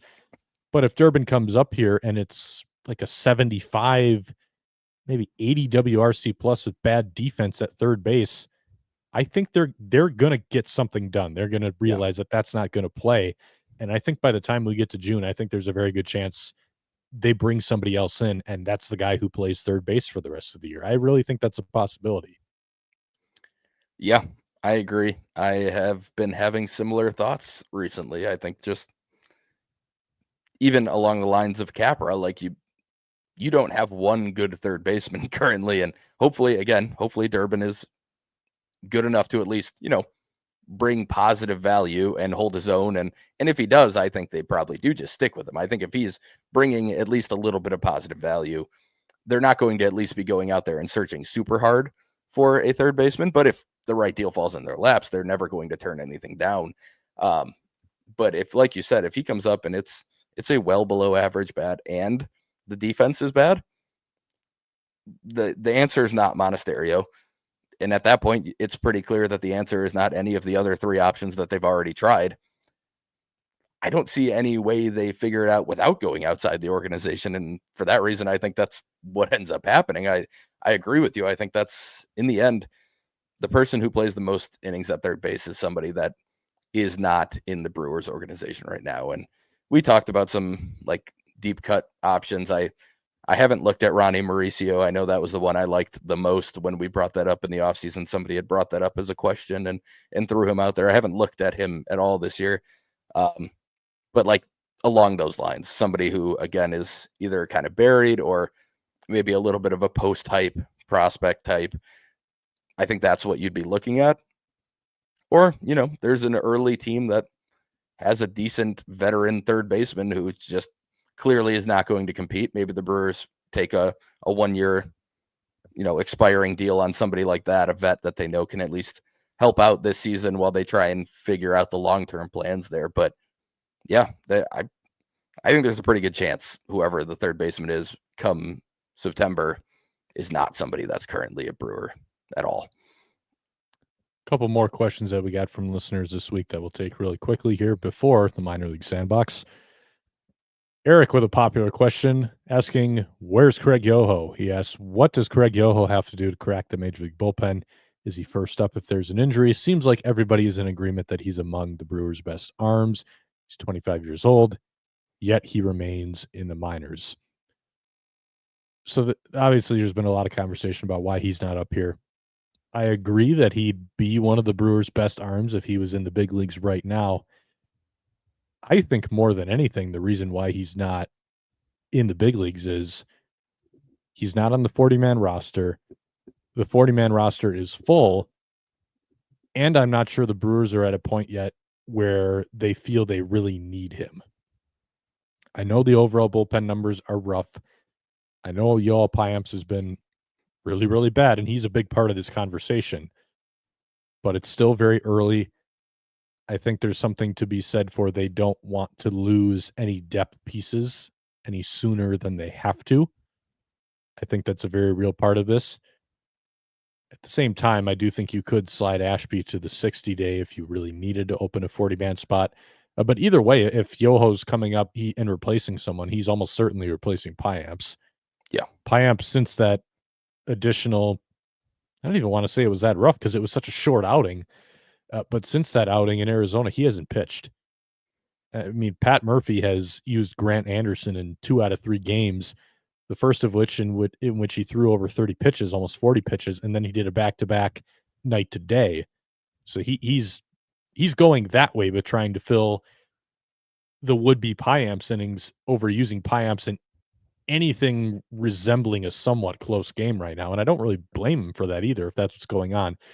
Basically, either he is the last man on the totem pole and they really do not want to pitch him, or there's an injury situation going on that we don't know about. It's got to be one of the two. I don't know for sure what it is, but very clearly, like for one reason or another, he's not in a spot where they want to use him. So, and I do think we're getting into territory where it's not quite a normal slow start anymore. I know the last time we talked about it, I had said that he could still turn it around because he's been a slow starter. A couple outings since then, you're now creeping over onto the other side of that lineup. This is not, relievers don't normally have, it's just a bad stretch where they're giving up, this many runs in such short order. So I'm starting to join Spencer on the annual Yoel Payamps is having a rough time. His roster spots in jeopardy train. I think it actually is more realistic now this time around, but probably not quite there yet. But I think that's really why Craig Yoho's not up here. If they really felt a pressing need, he would be up here. There's nothing service time wise that's keeping him from the big league roster at this point. Nothing realistic, at least. I think it really is. They just don't. They don't want to get rid of anybody just for depth purposes, and they don't think they're at a point yet where they need him. That could change pretty quickly here, though. So I would keep watching, but that's my explanation right now for why he's not here. Yeah, I agree. It's a matter of feeling like they're doing just fine. I mean, Payamps is the clear ugly duckling in the group right now. Like it stands out when you see his numbers in the group very clearly. But I think the way you see this happen, if it happens, is that a guy like Payamps either gets DFA'd or placed on the IL, and Ashby moves to the 60-day, and that opens up the 40-man spot. That opens up the active roster spot, and that's how he fills it. I agree with you. I don't think they're quite to the level of where they're going to DFA Payamps, but I think it's probably like one more bad out. If the next outing he's one more bad outing away from getting cut. I fully believe that. Yes. And if he is dealing with an injury now, I think at this point, if it's been that many days and it's still a problem, that you probably will see him hit the IL soon, because we're getting to the point where it just doesn't even make sense to be rostering him if he's not available for almost a week at this point. That was 4 days ago, I guess, last time he pitched when we're recording here. So 5 days, basically. So if he is truly unavailable, I would think that he might just hit the IL soon. And then maybe, you never know, maybe that is the route they take. They could also just bring back an Elvis Peguero and fill that last spot in the bullpen with a guy like that if they continue to think that just at this moment they don't need Yoho to get the job done for what they're needing. But I do think we're going to see him pretty soon. I don't think it's going to be that much longer of a wait. It's just a matter of how does that end up happening. It could be a different injury. I mean, there's a very high likelihood of another reliever going down with something at some point. That's just baseball. That's just how it works. But I do think we see Yoho soon. I agree with Eric and Jack on this. Like, I think he'd be one of the better relievers in the pen the moment he gets here. I think he would be getting outs, and I think he'd be striking people out and doing it in a pretty exciting way that would probably have a lot of people fired up to watch him, and hopefully Pitching Ninja getting a bunch of good content. But at the same time, I do get it. I don't think this is it's not a service time thing. Like you said, they could call him up right now and it would not affect anything with service time. It really is just they don't want to lose the depth, and they don't really have a clear-cut need for him at this moment, so they haven't done it yet. That can change very quickly, though. 1821G34 asks, thoughts on Sal Frelick's start to the season? Are you optimistic there has been a legitimate jump at the plate? So let's talk about Sal Frelick just to provide a little bit of context here. He is so far sitting on a 147 WRC plus. He's slashing 318, 408, 455. Obviously, those are very, very good numbers. I'm on the fence about this. There are a couple things you can point to right now and say, this is a little better. The other tricky thing here is, though, it's still so early that I think really the only thing you can actually look at this early in the year is some plate discipline stuff, like per pitch stuff, because that can stabilize a little more quickly. But we're really not at the point yet where batted ball stuff starts to stabilize. Usually you got to wait until at minimum about 80 batted balls before you can kind of start looking into some of this stuff and say, yeah, maybe there is an actual trend, at least right now for this year. He's at 56 batted balls, so I'm not looking at that too much. There are two things I'm seeing right now in that sample. The hard contact rate is at 30.4%. The expected weighted on base average on contact is 339. Those are both still bad, but it's a lot better than it usually has been. Again, the problem is it's still so small of a sample that you don't actually know if that's something that's going to take or if that's just some early noise. The other thing is his pull rate is way up, which I would normally see as a good thing. He pulled the ball more in the minor leagues than he has in the big leagues so far, so that was a big deal. But again, so small of a sample that I don't know for sure if that's going to hold too much. But his pull rate, his rookie season was 34% per Fangraphs. Last season, 31%. So far this year, it's at 46%. Massive increase. Like that's like you're starting to get into like pretty heavy pull hitter territory at that point, which would be a radical departure from what we've seen before. Then you actually go and look at the spray chart. All of those pulled hits are just like ground balls that he snuck through the right side. Yeah.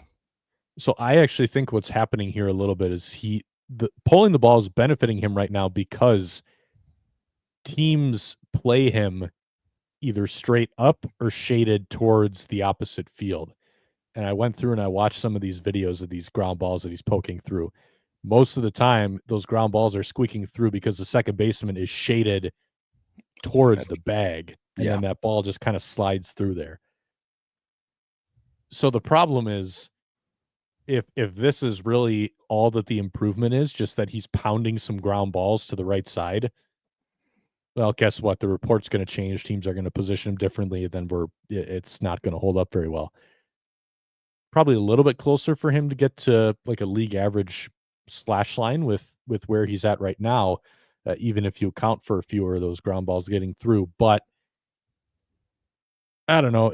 Jury is very much still out for me. I don't think I've seen enough to for sure be convinced. I was actually, if there was anything that convinced me a little more that something might be different, it was seeing him smoke a bunch of opposite field line drives in spring training. He was hitting the ball pretty hard in spring. The bat speed is up a little bit for him. He's stronger, swinging a little bit harder. I don't know how much he's changed with the approach per se of with what he's doing there. But if he's pulling it more, that might indicate that he's trying to catch it out in front a little bit. I haven't looked at like the contact point data on him. My guess is it's not super substantially different, but maybe a little bit different. Again, it's also early with this stuff. But the bat speed is up from on average 66 to 68 miles an hour. I'm gonna say maybe there's been some kind of change here in the right direction, but number one, the way that he's getting a lot of these hits right now is not going to hold up nearly to this level. And number two, it's also just such a small sample that I think we're just safer off revisiting this. I don't know, in like 3 weeks maybe, and then maybe we can kind of say, okay, maybe there's something going on here. But it's really early, so if you're talking legit jump, I don't think it's a legit jump. I would entertain some moderate steps in the right direction that now have him profiling maybe as like that league average bat that I thought he could be when he first debuted. Yep. Agreed. We kind of talked about it with Terang, and that was kind of the step we saw last year. Even then, we didn't really see a step towards truly being a league average hitter for Terang last year, but we saw a step in the right direction. I think what we're seeing so far for Frelick is along those lines. It's something where it's, yeah, this is a step in the right direction. You're seeing things that are improvements. I mean, even just he's drawing some more walks. His chase rate is down, along with the improved bat speed. And those were already things like the walks are going from probably a little below average to a bit above average. The chase rate's going from already pretty good, but it's been really, really good this year so far. Seeing some of the, like, you raised a good point there, like thinking about some of the hits, and just I looked at the spray chart while you were talking there, like, yeah, that makes a lot of sense that a lot of teams probably do have their second baseman kind of shaded up the middle for him, because he's been a guy who would hit stuff the opposite way or up the middle a lot. Now pulling the grounders is finding a way through. Yeah, I think in the end, I agree with you. I think I want to check in like a month and see where it looks in the middle of May and see if some of these things are continuing, and if he's still able to find ways to, you know, if these grounders are still getting through, or even if just he's starting to hit more line drives or whatever, then I start to believe it a little bit more. Or if we start to see him, take advantage of mistakes and hit them in the air for doubles, or even poke a couple more homers like we saw on the mistake the other day, like then sure, like then it starts to feel more real. But right now, it seems like the process has improved a little bit. You're seeing some steps in the right direction, but I agree. I'm not really comfortable saying that he's made a jump or that he's going to make a jump this year. But I guess more confident in him as a hitter than I was at the end of last year, generally, just not to a point where it's crazy. I want to touch on the trap you always have to avoid falling into is, I think, at the start of the season, because you have no other performance from that year to square it with. It's very easy to think that an early season hot streak is, oh, he changed all this stuff. Yep. A lot of times it is a chicken or egg thing. Like if you look at a hot streak in the middle of the season, you might see a lot of the same things. Oh, he's pulling the ball more. Oh, he's swinging harder. Sometimes that can just be a product of you're feeling more comfortable, so those things are going to come more naturally to you. So I want to pull up this chart here, because I just went to Fangraphs really quickly here, if I can get it up on the screen. I could probably zoom it in a little bit too, just to make it a little easier to see on video. This is a graph of Sal Frelick's 15-game rolling pull rates. So basically, this can kind of help tell us, has he done something like this before? And the answer is yes, multiple times. He has had multiple stretches of around this sample size where this pull rate has actually gotten to around 50%. If you're looking at the graph on the video, you can see at the very start of his career, he had a nice little stretch here. He had two different stretches in 2024 where, like a couple weeks where he was pulling the ball quite a bit, and then right back down to where we've usually seen him. So when I see something like this, now I'm like, okay, he has done this before.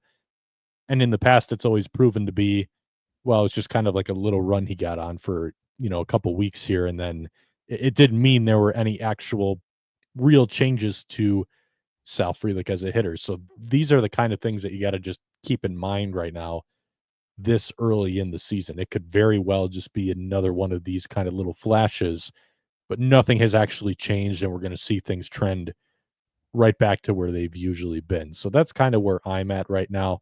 just kind of a word of caution. I know I would. It's more exciting to dive into early season stuff, but generally, if you're on the fence between should I read into this or should I not,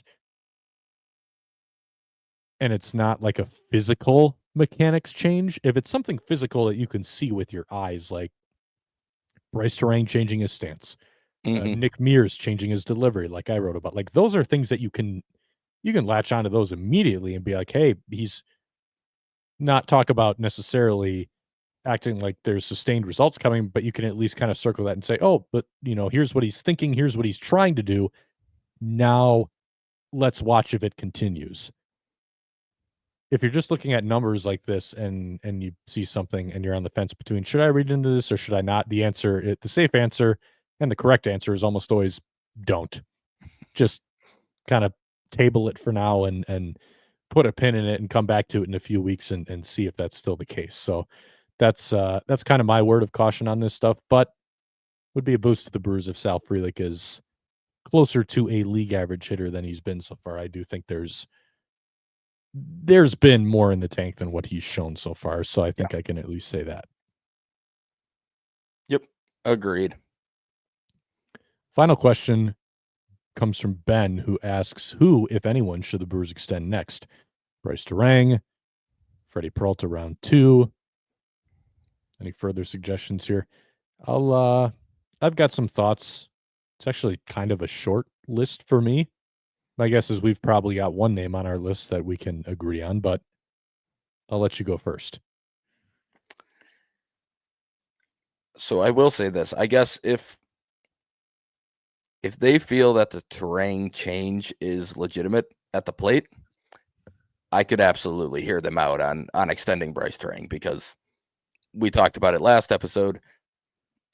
A league average or even potentially better bat from Terang makes him just an extremely valuable player with his defense and his base running. Like, it would make plenty of sense if they truly believe that the bat is going to continue to be even, like I said, league average. Then I would absolutely hear that out. I think it would make plenty of sense. They want to tack on a few years to Jackson Churio. I'm not going to complain if they want to do that. Trying to think. I actually completely missed this question when I even was the one who entered it in, and then I forgot to think about it. Just going, I mean, I don't think Freddie is somebody they're going to extend. If it's only a few years, they'd probably entertain it, but I'm guessing he's going to be someone who wants to go out and find himself a decently long contract in free agency if he's able to. So I don't expect them to extend him. I feel like I'm missing an obvious one. The tough one, like I could hear out one of the young outfielders outside of Churio, but it'd have to be like a team friendly one, almost along the lines of like what they tried to do with Ashby and Peralta. It would have to be something along those lines where they try and get a couple extra. Like, I could understand Mitchell to an extent because they actually lost basically 2 years of his team control. So if they think they could get him at a really reasonable deal and try and buy out a couple of years of free agency, maybe that one. But yeah, I don't expect Contreras, and I personally would not extend Contreras unless, again, it was some crazy friendly deal that made no sense for him. Yeah, otherwise I may be missing the one you're thinking of here, but I'm not coming up with any other names. There's not really one that pops out to me that makes a ton of sense. No, I was thinking Bryce. Okay.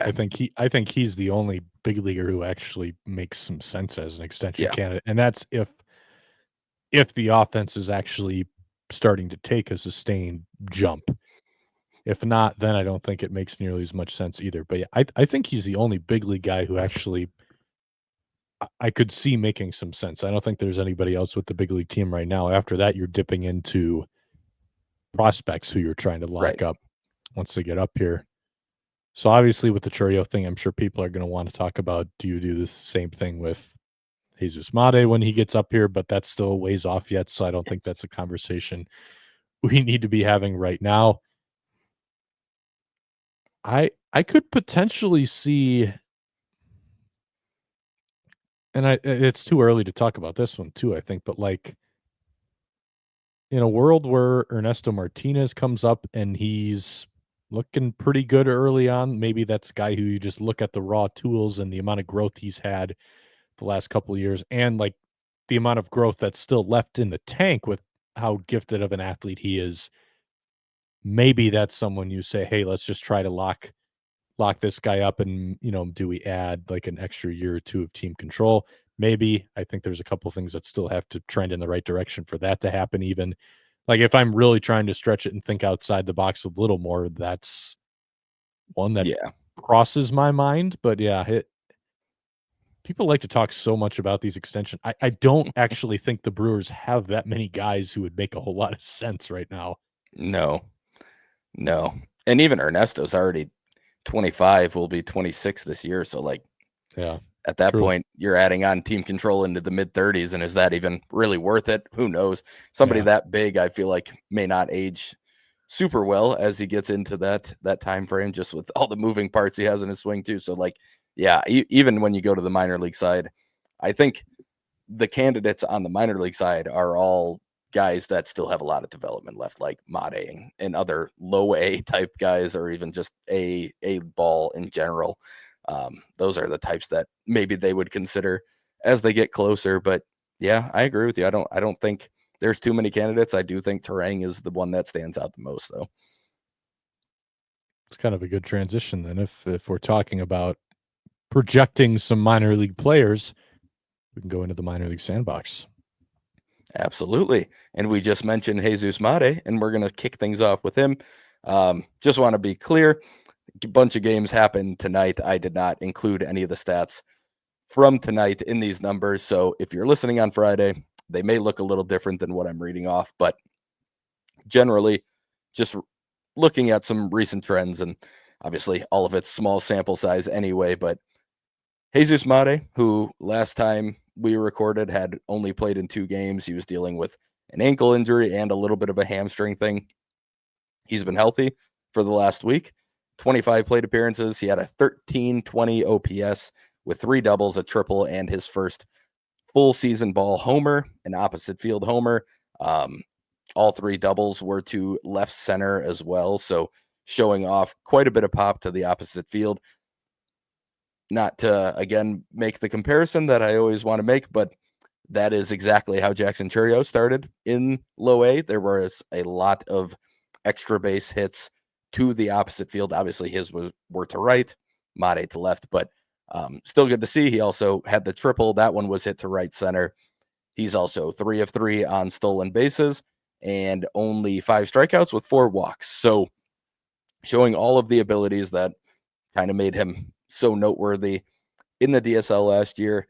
Again, it was kind of funny. I saw some people freaking out after like his first 3 games, including like a 4-game stretch where he didn't play because he was injured and then came back and still looked a little off. This 17-year-old who had like 3 bad games. And I always point to the fantasy community because they make me laugh, because those were the people who were freaking out the most. Like, oh my gosh, did we all overspend on Jesus Mata? It's like he's fine. He'll be all right. Then he immediately went on a very nice stretch with a 1320 OPS.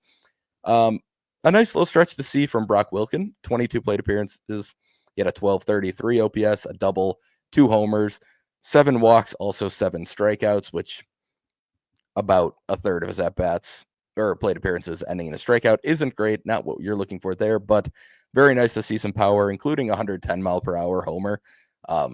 For a guy who is kind of lauded for having huge raw power, the exit velocities haven't really stacked up to that expectation.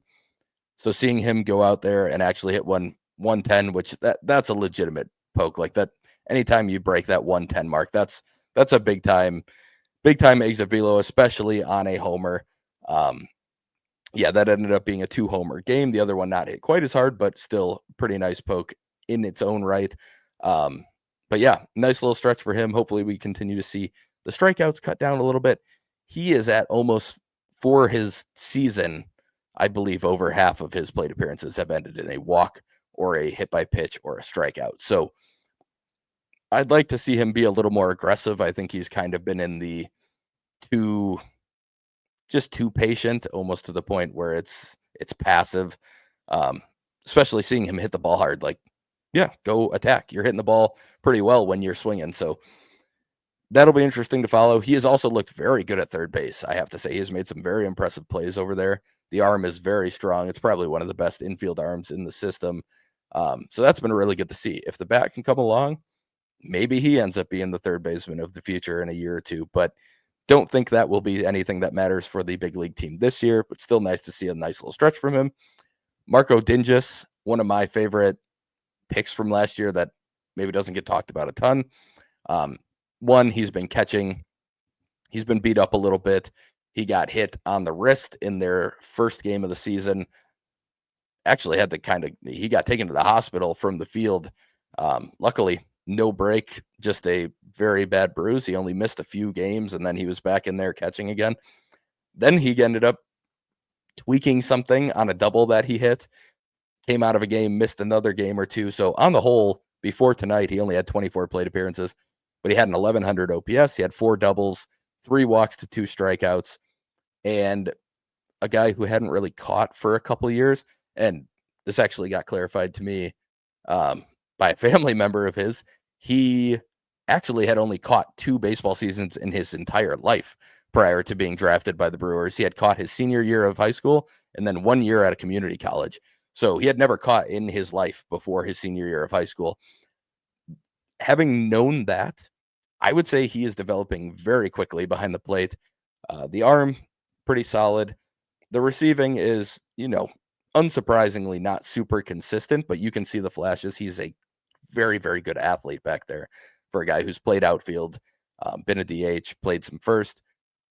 He's a very good athlete for a catcher. So I'm starting to believe that he can stick back there, and I think the bat's going to play. Really big fan of the bat.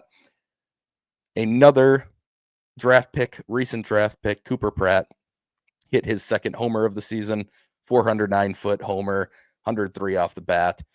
He also had a 3-hit game with 2 doubles this week, so a nice little stretch from him as well.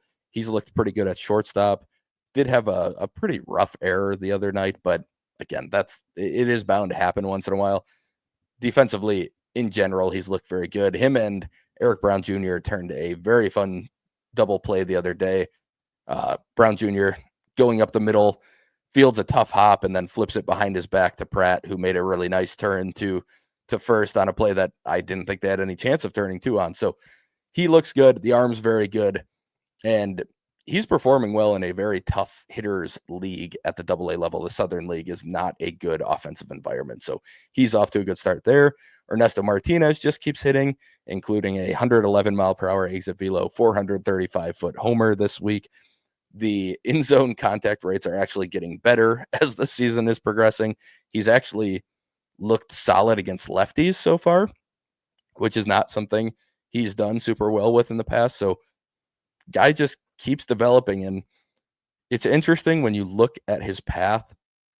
He's obviously he's been old for the level the last couple of years, but when you break it down to like how many plate appearances he's had at every level, factoring in the fact that he had a couple decently major injuries, and then the COVID year lost, he's actually taken a pretty normal path. Like he's never had more than, I think he had 500 or maybe barely 600 plate appearances at AA. But I think at any level before that, he'd never broke 400. So it's not something like he's just been sitting at a level and dominating. He's actually followed a relatively normal path. It just was broken up by injury and the COVID season. So I do think there's still development there, like Jack kind of hinted at earlier. And then one more offensive name, Taden Hall, a guy that I've always just really liked the swing, and I've been a fan of since he was drafted. He has a 910 OPS early on. He's got 3 doubles. He had a triple the other day. That one left the bat at 110 miles per hour, which I didn't know he had that type of juice. I do think there's power in there, and I'm hoping he starts to show a little bit more homer power, but it is very nice to see a good start. He struggled pretty mightily when he got to high A last year. Eventually, at the end of the season, started figuring some things out, but The one thing to note here on the negative side, he is striking out more than I would have expected from a guy like him. 13 and 39 plate appearances, so a third of his plate appearances are ending in strikeouts so far. He does have 10 walks as well, though, so again, maybe bordering on that passiveness where you're not swinging enough at pitches in the zone. We just talked about what can happen with Oliver Dunn there. But yeah, it's been a good start for him, and it is a swing that I've always really liked. Good athlete. He can play. He was drafted as a catcher. He hasn't really caught for a couple of years now, but he's playing first base for the most part, DHing, splitting that time with Blake Burke. On the pitching side, a couple Timber Rattlers right off the bat. Manuel Rodriguez, I talked about him last time. Very young dude for the level, very good command. He had a bunch of strikeouts in his first start. Not the case in his second start, but still a very good outing. 6 innings, 3 hits, 1 walk, 4 strikeouts, no earned runs. Off to a very, very good start. Again, this is a guy who throws in the upper 80s. The fastball has decent carry. He throws a cutter, he throws a sweeper, he throws a curveball, and he throws a changeup. I do think it's going to be hard for him to ever really climb the ladder all the way to the big leagues unless the velo does make a jump. In his last start, he was basically 87 to 89. And you think about the people who've been able to make that work as a starter, all I can basically come up with is Kyle Hendricks, and he was throwing a pretty heavy sinker, not a four seam. So I have a hard time believing he's going to be able to do this without making a jump in the velo, but he is still a teenager, so that's very much on the table. Chandler Welch, one of my favorite picks that I didn't know anything about going into the draft last year, but out of Tulane, he made his second start this year. He went 6 innings, 3 hits, no walks, 7 strikeouts, and 1 earned run. Another guy, he's got 6 pitches. He throws all 3 versions of the fastball. He throws a sweeper, a curve, and a changeup. The breaking balls are very good. I really, really like the secondaries. In fact, the changeup was the pitch I didn't know much about, hadn't been able to find data on. He had some really solid looking changeups in this start. He struck out a lefty in the first inning on one. It just looks like a good pitch. The cutter looks pretty good, but he had a hard time commanding it in this start. So that'll be something I'll be watching to see if he can command it. He got some whiffs on the four seam. The data that we had from college, it doesn't have the greatest shape in terms of like induced vertical break. But he throws it from a low release, and it was around that -4 vertical approach angle. So the Brewers do seem to be, I should note, they seem to be really targeting those low release, not even necessarily high carry, but like that vertical approach angle in that -4 degree, or even, lower or higher. I'd never know which way to go with that, but closer to 0. They seem to be going after those a lot. Another name on the T-Rats that was from this last draft, Tyson Harden. He went 4 innings, 4 hits, 0 walks, 5 strikeouts. He had 16 whiffs, and 15 of them were on his four seam. That topped out at 95.9, sat 94. That one in his one spring training outing had a -3.6 vertical approach angle the one StatCast spring training outing. So that's big time outlier stuff. And so far, nobody is touching that in any of his starts. I mean, he has been able to go very, very heavy on the fastball. He puts it at the top of the zone pretty much whenever he wants to. And he does a very good job of kind of hitting that low and out corner with it and just getting called strikes with it. So impressive work from a couple of 2024 draftees who are on the T-Rats already. A guy who spent most of his time with the T-Rats last year and the year before, Alexander Corniel, with the Shuckers now. He went 4 innings. He gave up 4 hits. He walked 2, 1 run. It was an unearned run. He struck out 11 in his 4 innings. He also struck out 9 in the first 3 innings. So all 9 of his outs were strikeouts to start the game. The stuff doesn't jump out a ton, but he does have the Brewers build in terms of stuff. It's a four seam that can get into the 93, 94 range at times. A cutter in the upper 80s, maybe touching 90. Slider, he throws a changeup. And he does mix a bigger breaking ball in as well. I think it's more of like a 12-6 shape on the curve. But yeah, I mean, he had base runners all night, but he was just striking out everybody 11 strikeouts in 4 innings, obviously only 1 out recorded by any other means. So a very impressive outing for him. He, I will note, has kind of had an outing like this every year, just randomly pop up, and then he's just more of a solid starter throughout the rest of the season. So it'll be interesting to see if he can kind of carry through and maybe make a little bit of a jump here at the AA level. And then the last one we have is a guy I talked about last week, Bjorn Johnson. It's his second year, full year of pro ball. He did not pitch well in the ACL last year. I mean, he struck out quite a few hitters, but he walked people at a very high rate. So far, he has been fantastic. Another 3-inning outing, no hits, 1 walk, and 5 strikeouts. The curveball is just giving people fits. It's probably, I think he calls it a slider. It looks more curvish to me, but it's a very good pitch, whatever he refers to it as or whatever it's classified as. The changeup looked pretty good this time out. I thought a little bit better than it had the prior time. And I didn't have volume on for all of the pitches, but I still can't catch a velo reading on him. And I just want to know how hard he's throwing. But if I had to guess, I would guess he's more in that like 93, 94, maybe a little bit higher range, but he was only touching 90 coming out of high school. So if he is in that range, he's made a bit of a jump. But yeah, that wraps it up.